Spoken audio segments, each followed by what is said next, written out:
상쾌한 아침 원주에서 출발합니다.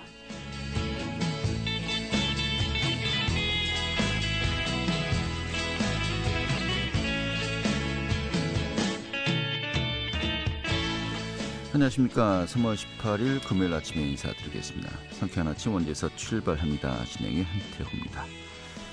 어제 오후부터 내리기 시작한 비 오늘도 계속될 것으로 보입니다. 예상 강수량 5에서 30mm 안팎이고요.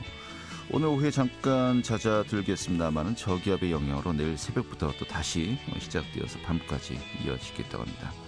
또 곳곳에 강풍도 불겠는데요. 내일 아침까지 이어진다고 하는군요.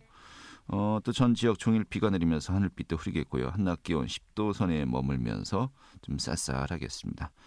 이 비가 그친 뒤 평년과 비슷한 날씨 이어질 것으로 예상되고 있습니다. 오늘 준비한 소식 살펴보도록 하죠. 자, 6일 지방선거를 앞두고 여야의 이 준비 작업이 한창입니다. 어제는 국민의힘의 유상범 도당위원장 연결해서요. 좀 앞으로의 계획 들어봤고요. 오늘은 민주당의 허영 도당위원장 연결해서 일정 관리 좀 어떻게 준비하고 있는지 들어보도록 하겠습니다. 또 원주시 반려견 쉼터죠. 아름들이 겨울에 휴장했다가 봄이 되면서 재개장했습니다. 아름들 오늘 또 소식 전해드리겠고요. 또 한 주간의 도내 정치 이슈도 점검하도록 하겠습니다. 3월 18일 금요일 상쾌한 아침 원주에서 출발하겠습니다.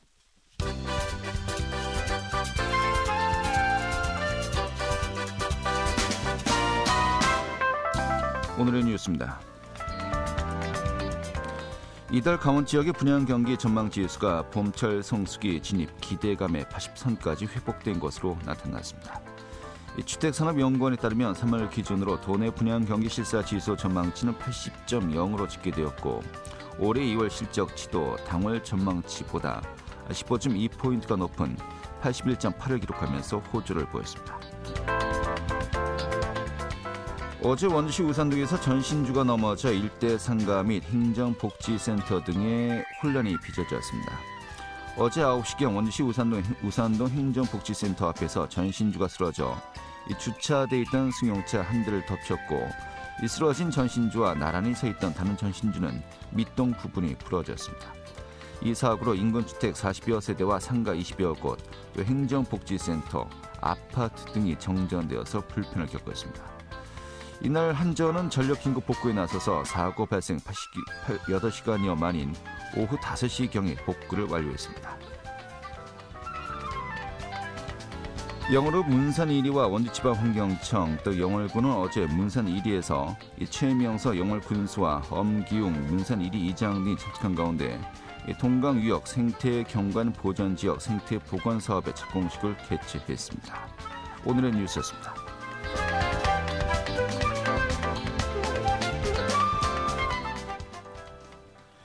네, 대선이 지나고요. 6일 지방선거 체제로 각 정당들도 준비를 하고 있습니다.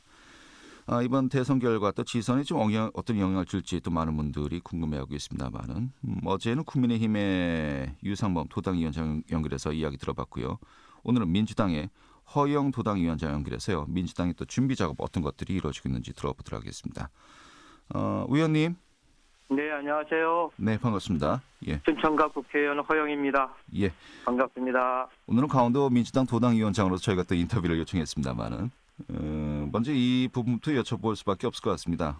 대선이 이제 굉장히 오래된 것 같은데 이제 일주일여 이제 지났습니다. 전국적으로는 굉장히 박빙으로 이제 결과가 나왔습니다만은 강원도만 놓고 보면은 좀 차이가 상당합니다. 지금 민주당으로서는 굉장히 좀 뼈아픈 또 여러 가지 결과가 나왔습니다. 15%포인트 가까운 차이가 났고 또 민주당이 18개 시군 중에서 우위를 보인 곳이 단 한 곳도 없었거든요. 이런 결과 좀 어떻게 평가하고 있습니까? 네, 먼저 지지를 해주신 41.7%의 도민 여러분께 감사드리고요. 또 지지하지 않았더라도 따끔한 회초리를 들어주신 54.2%의 도민 여러분께도 진심으로 죄송하고 또한 감사하다는 말씀을 드립니다. 네. 전체적으로 봐서는 저희가 한 12.5%쯤 도에서 졌는데요. 네. 그런데 과거로부터 이렇게 좀 따져보면은 기울어진 운동장이 조금 평평해지는 과정이다 이렇게 보고 있습니다. 예. 지난번 대선 때보다는 7%에서 8% 정도 더 높게 민주당이 받았으니까요. 네. 근데 뭐 거기에 안주하지 않고 따끔한 회초리의 의미를 잘 새겨가지고 향후에 더 좋은 정치를 보여드릴 수 있도록 노력해 나가겠습니다. 네, 알겠습니다. 원래가 그 강원도가 지금 기울어진 운동장이었다. 그나마 좀 예전보다는 나아졌다라고 이제 보고 계십니다만은 그래도요 현재 현직 도지사가 이제 민주당 소속이고요. 또 18개 지자체장 가운데서도 12곳인가요 현재 이 민주당 소속 의원들이요, 지자체장들이요. 네. 그런 것을 놓고 보면은 좀 이렇게 위안을 삼기에는 좀 약간 결과가 좀 굉장히 좀 실망스러웠을 것 같은데요. 너무 실망스럽죠. 예. 다만 이제 7, 8%를 더 받았다는 것에 대한 의미도 있다라고 봅니다. 알겠습니다. 더 잘해 나가야 되겠죠. 그런데 이제 문제는 대선 직후에 또 이제 바로 또 지방선거 체제로 돌입하게 되는 거 아니겠습니까? 아무래도 선거는 인물과 또 이제 구도가 굉장히 큰 비중을 차지하는데 이러한 그 대선 선거 결과가 지방선거에 좀 어느 정도 영향을 줄 것이라고 예상을 하십니까? 지금은 뭐 물론 당연히 그 대선 결과가 지방선거로 분명히 이어질 것입니다. 네. 하지만 지금 본격적인 새 정부 출범 때까지 윤석열 당선인이 어떻게 하고 있는 거가 굉장히 중요하다고 생각이 되는데요. 네. 첫 시작이 그런데 국민들에게 큰 신뢰를 받는 시작은 아닌 것 같습니다. 네. 이 청와대 이전 문제라든지 또 아직 뭐 대통령 임기가 남았음에도 불구하고 인사권에 개입하려고 한다든지 네. 또 검찰의 또 무리한 압박을 측근히 좀 가한다든지 이런 모습이 전혀 새롭게 보이지 않기 때문에 네. 그런 부분들이 분명히 또 지선에 영향을 미칠 것이다. 네. 이렇게 생각을 하고 있고요. 예.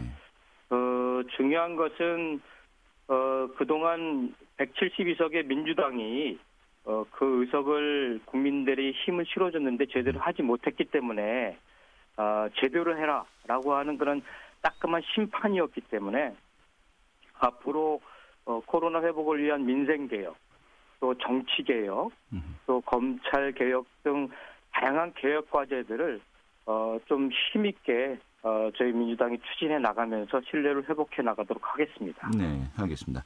현재 윤석열 당선인을 중심으로 한 인수위가 좀 여러 가지 실책을 범하고 있다라고 이제 보고 계신 거고요. 이것이 향후에 대선에 이어서 이어지는 지방선거에서 좀 표심에 영향을 줄 것이다라는 이제 분석을 하고 있습니다만은 또 반면에 그렇다면 민주당 측에서도 수습을 잘하고 있느냐라고 봤을 때 좀 비판적인 시각도 많이 있는 것 같습니다. 현재 뭐 윤호중 비대위원장이 과연 그 직을 유지할 수 있을 것인가부터 시작해왔고 좀 비대위 내부에서도 여러 가지 좀 혼란이 많이 일고 있는 것 같습니다만 이런 부분은 어떻게 보십니까? 당연히 저 자체도 비판적으로 보고 있습니다. 네. 국민들이 심판을 했기 때문에 그 심판에 대한 책임을 지고 완전한 새로운 체제로 국민들에게 변화하고 쇄신해가지고 신뢰를 보여드려야 되는 것이죠. 네. 조금 더 예. 갈등의 과정이 있으리라 생각이 되고요. 네. 이 과정이 실패한 자 측면에 있어서는 당연한 과정이고 이 과정을 통해서 분명히 새로운 모습을 보여드릴 수 있다. 이렇게 확신을 하고 있습니다. 알겠습니다. 좀 그 지역의 선거 준비 과정 좀 여쭤봐야 되겠는데요. 일단 6월 1일이면요. 물리적으로 보더라도 아무리 늦어도 5월 초쯤에는 이제 후보자가 확정돼야 되지 않겠습니까? 네, 그렇습니다. 그러면 이제 뭐 한 달여 정도밖에 시간이 남지 않았는데 이 준비 작업 좀 어떤 것들이 이루어지겠습니까? 현재 뭐 공천에 대한 일정도 이제 잡혀야 될 것 같은데요. 네, 뭐 결론적으로 저희는 그 지난 1년 전서부터 기초단체장과 그다음에 35명의 도의원, 89명의 시군의원들에 대한 공직자 선출자에 대한 평가 작업을 완료를 했습니다. 네. 그리고 그 완료된 기반으로 해서 지금 공직자 검증위원회를 통해 가지고 서류 작업을 통해 가지고 네. 예비후보 등록자들을 판단하고 있고요. 네. 나아가서 지금 공천관리위원회를 준비를 하고 있습니다. 예. 그래서 이번 주 중으로 공천관리위원회 구성을 완료를 해서 공천 작업을 아주 빡세게 해서 적어도 한 4월 말까지는 네. 공천 과정을 마무리하려고 계획하고 있습니다. 알겠습니다. 14일, 15일 이 공직 후보자 검증 기구에 이제 여러 가지 그 후보자들의 자료 같은 것이 제출되지 않았습니까? 네, 그렇습니다. 어떤 부분들을 이번에 이제 검증을 한 거였습니까? 우선 크게 별격 사유가 없는지, 즉 네. 범죄 사실에 대한 소명을 통해 가지고 우리 당이 여러 가지 성범죄자를 비롯해 가지고 공천 제외하는 기준들을 가지고 있습니다. 네. 그런 어떤 법적 기준과 더불어서 도덕성, 그리고 자기가 선출직 공직자가 되어서 무엇을 할 것인가에 대한 비전과 공약, 네. 이런 것들을 꼼꼼히 평가를 해 나갈 생각입니다. 네. 그럼 1차 필터링이랑 이제 할 수 있을 것 같은데요. 이 결과는 언제 발표되는 겁니까? 결과는 말씀드린 것과 같이 20여 명 정도로 구성될 공천관리위원회에서 네. 그 서류 1차 심사들을 통해 가지고 또 서류 심사하고 면접 심사를 거쳐 가지고 네. 최종적으로는 빨리 되는 곳은 4월 말 이전서부터 차차 발표가 될 것이고요. 네. 4월 말까지는 도민들에게 검증된 공천 구성원들을 발표할 수 있을 거라고 예상되고 있습니다. 알겠습니다. 공천관리위원회에서 또 이 부분도 서류 심사도 다 이제 하는 거로군요. 예. 다시 또 진행을 합니다. 예. 공천관리위원회 지금 말씀하셨는데 비대위에서 이 기준안을 이제 이번에 제시를 했어요. 각 그 지역별로 20여 명의 공천관리위원 중에서 50% 이상은 여성, 또 10% 이상은 청년들, 그중에 또 30%는 이 외부 인사로 충원을 한다라고 돼 있는데 그 조건들을 보니까 굉장히 그 구성하는 게 쉽지가 않을 것 같은데 어떻습니까? 굉장히 어렵습니다. 그리고 예. 이게 공천관리위원회 실제적으로 운영을 하다 보면 굉장히 피곤해들 하시고 아주 그냥 빡센 그런 일정들이 돌아가기 때문에 예. 사실상은 잘 수락을 안 하시려고 합니다. 그러니까 지금 25일까지 구성이 완료돼야 하는데 가능하겠습니까? 네, 가능하고 저는 더 나아가서 또 더욱더 객관적이고 도민들 의식에 맞는 사람들을 뽑기 위해서 외부 인사를 50% 이상 네.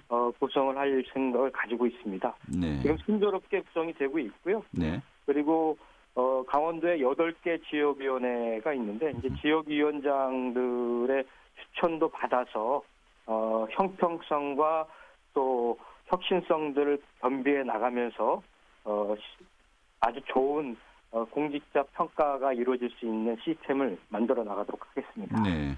자, 그때 공천 과정을 이제 진행을 시키면서 이제 보통 이제 그 후보자들을 결정할 때 이 당원 투표 또 이제 일반 여론조사 뭐 여러 가지를 이제 복합적으로 판단해서 결정하지 않습니까? 그런 그 기준이라든지 비율이라든지 이런 부분들 좀 정해진 게 있습니까?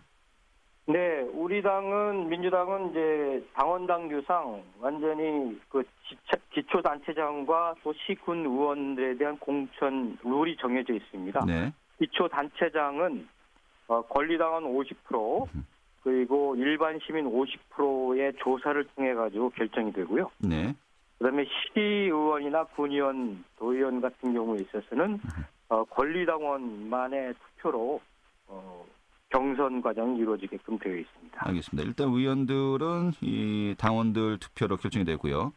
지자체장은 이 당원 50, 또 여론조사 50으로 이제 결정이 된다. 이 큰 틀은 이제 기준이 정해졌는데, 그럼 여기서 공천관리위원회는 어떤 역할을 하는 겁니까? 공천관리위원회는 이제 각 지역구별로 복수의 경쟁자가 있지 않겠습니까? 네. 그런데 어떤 지역은 굉장히 많은 숫자가 경쟁을 하고 있습니다. 네. 또 단체장도 마찬가지고요. 그렇기 때문에 그 많은 수의 복수의 경쟁자가 있는 경우에 있어서는 꼼꼼하게 서류 심사, 면접 심사를 통해 가지고 네. 사전에 또 제가 말씀드렸듯이 1년 전서부터 선출직 평가를 진행을 해와서 네. 거기에서 감점받은 요인을 결합해 가지고 결격자들을 가려내고 네. 또 이것을 무명 경선으로 할지, 퇴명 경선으로 할지를 결정하는 그런 역할이 되겠습니다. 알겠습니다. 뭐 이런 작업들이 이제 진행되어 하는데 굉장히 바쁠 것 같기도 하고요. 그 유상범 위원장은 이번에 인수위원으로 들어왔지 않습니까? 네. 그래서 이 지방선거 관련해서 뭐 역할을 어느 정도 제한적일 수밖에 없다라고 좀 이야기를 했는데 우리 허영도당 위원장님은 좀 어떤 역할을 이제 앞으로 수행하게 됩니까? 저는 도당위원장으로서 공천관리위원들의 공천 심사 과정들을 꼼꼼하게 좀 지켜보고요. 네.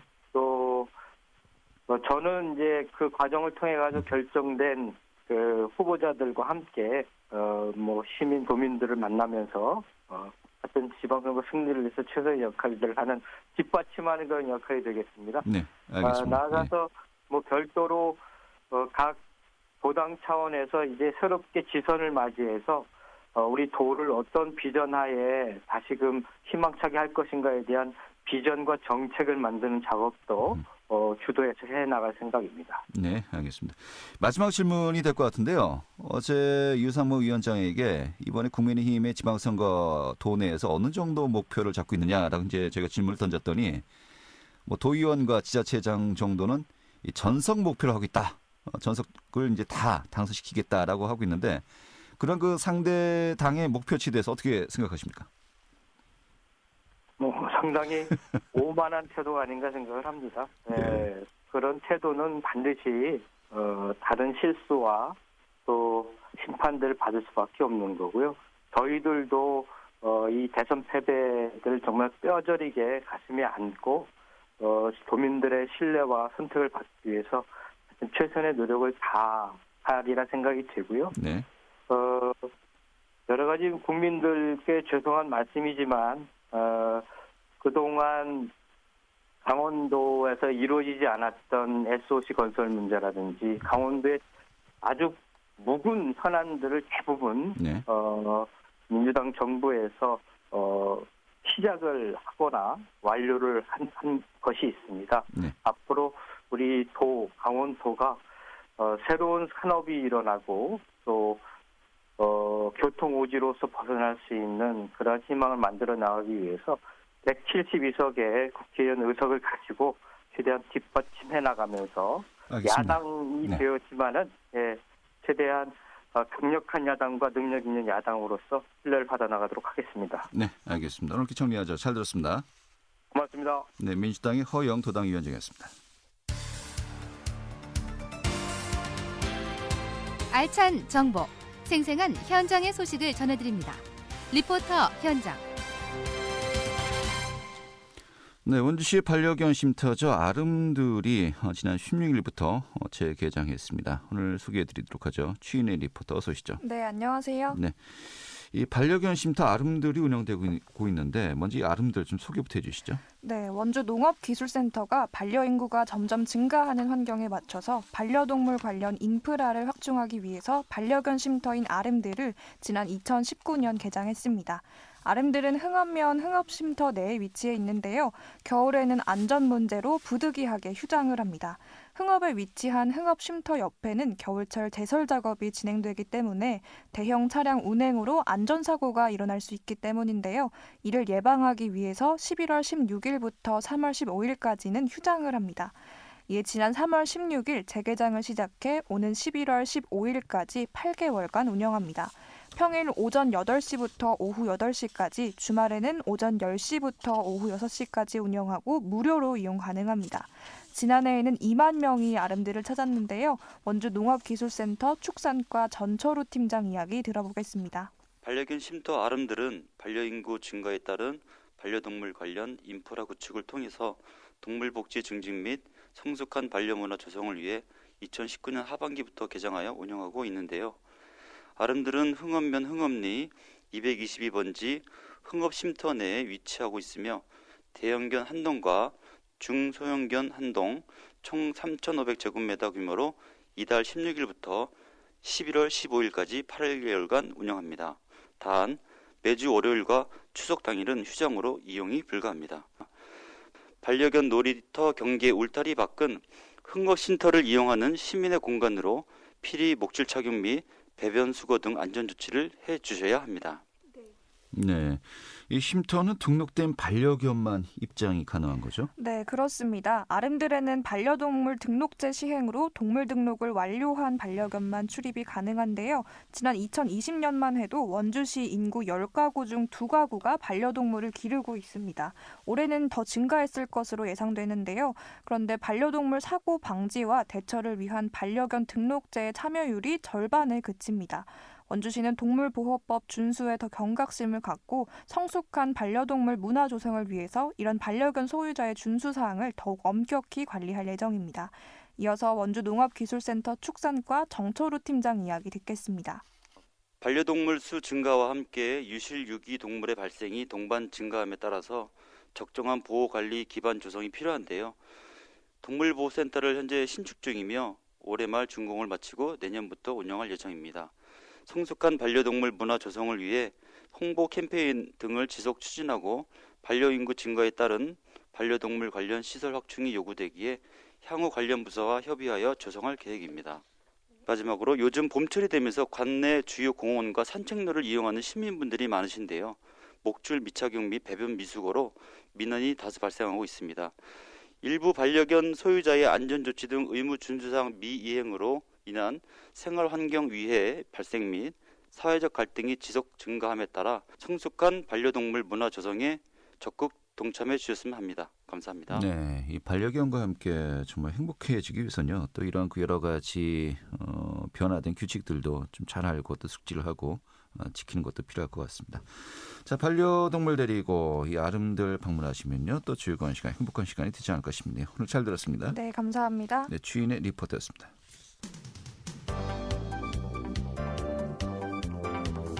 생생한 현장, 유익한 생활 정보를 전해드리겠습니다. KBS 원주 라디오 상쾌한 아침 원주에서 출발합니다를 함께하고 있습니다. 네, 도내 정치 이슈 살펴보도록 하겠습니다. 강원일보 정치부의 이하늘 기자 연결하겠습니다. 여보세요? 네, 안녕하세요. 네, 반갑습니다. 자, 우리도 어제 오늘 민주당, 국민의힘 도당위원장들과 인터뷰를 했습니다만은 이제 이 지방선거 분위기로 이제 전환이 되고 있습니다. 뭐 각 정당들도 모두 지방선거 승리에 정말 사활을 걸면서 공천 작업 이제 시동을 걸고 있죠. 네, 그렇습니다. 이번 지방선거는 대선이 끝나자마자 열리기 때문에 여야의 치열한 2차전이 될 것으로 전망되고 있는데요. 절대로 양보할 수 없는 선거로 배수진을 각각 친 정당은 주 후보자 공천 방식부터 큰 변화를 예고하고 있습니다. 우선 국민의힘의 경우에는 지방선거에서도 다수를 차지해야 윤석열 정부의 국정 운영에도 탄력을 받을 것으로 예상하면서 사활을 걸었습니다. 지난 지방선거에서 대패했었던 국민의힘은 이번에는 집권당으로서 지방 권력까지 가져와야지 2년 뒤에 있을 총선에서도 승산이 있다라는 판단인데요. 지방선거 공천이 관건입니다. 과거에 학연이나 지연 등 단순한 인맥을 통해서 해왔었던 공천 방식은 필패로 이어진다는 분위기가 팽배해지면서 능력을 갖춘 인물을 뽑겠다는 의지가 상당합니다. 또 이준석 당대표가 지방선거 공천에 자격시험을 도입하겠다는 것도 같은 맥락으로 읽히고 있습니다. 네. 자, 일단 도내의 한기호 의원이 이 국민의힘 이 사무총장으로 5개월 만에 다시 또 복귀를 했습니다만은 이 공천 관리를 든지 사무총장의 중요한 또 역할을 하게 되지 않겠습니까? 좀 이 부분에 대한 또 계획도 밝혔죠. 네, 그렇습니다. 한기호 사무총장도 첫째는 당원 단계에 따라서 공정하게 그리고 둘째는 당선될 사람을 뽑는 것이 원칙이라면서 전략 공천을 다 가급적이면 지양하고 최대한 잡음이 없는 선거로 관리하겠다고 밝혔습니다. 또 여기에 이준석 국민의힘 대표는 지난 SNS를 통해서 지방선거 공천을 매개로 금품을 요구하는 사람 또는 금품을 제공하는 사람을 아는 분은 제보해 주시면 제보자의 신상을 보호하면서 철저하게 밝혀내고 당내에서 최고 수준의 징계로 징벌하겠다 이렇게 강조한 바가 있는데요. 동공천을 끊어내겠다라는 선언입니다. 또 공천 과정에서 최대한 투명성을 보장하고 실력 있는 후보를 당에서 요구하면서 공천 과정에 어떻게 적용될지 관심이 쏠리고 있습니다. 네. 자, 이런 가운데 더불어민주당 대선에서 패배하면서 좀 구도는 굉장히 불리해졌어요. 또 이제 2달여 기간 동안에 어떤 변화가 있을지 지켜봐야 되겠습니다만은 일단 인물론을 강조할 것으로 예상이 되고 있죠. 네, 그렇습니다. 지금 민주당 입장에서는 구도만으로는 승리가 쉽지 않다고 판단을 하고 있는데요. 그렇기 때문에 인물론을 들고 나올 가능성이 큽니다. 공천 과정에서부터 검증을 강화하겠다는 것도 같은 이유인데요.